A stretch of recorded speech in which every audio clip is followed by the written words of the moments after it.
नमस्कार मित्रांनो, आज आपण बोलणार आहोत लाडकी बहीण योजनेच्या 13वा हप्त्याबद्दल. लाडकी बहीण योजनेचे 12 आठवडे पूर्ण झाले आहेत आणि लाखो महिलांच्या खात्यात पैसेसुद्धा जमा झालेत आहेत.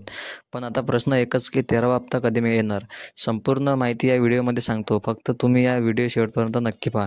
महाराष्ट्र सरकारने सुरू केलेली लाडकी बहीण योजना म्हणजे राज्यातील महिलांना आर्थिक स्वावलंबनासाठी दिली जाणारी मदत आहे. या योजनेत दरमहा 1,500 रुपये महिलांच्या खात्यात जमा केले जातात. मित्रांनो, 13वा हप्ता अजूनपर्यंत कोणाच्याच खात्यात जमा झालेला नाही.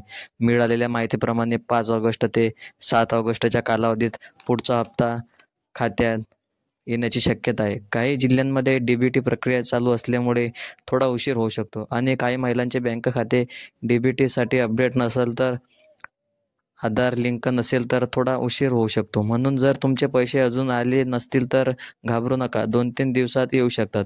मित्रांनो, हा व्हिडिओ माहितीपूर्ण वाटला असेल तर व्हिडिओला लाईक करा, चॅनलला सबस्क्राईब करा.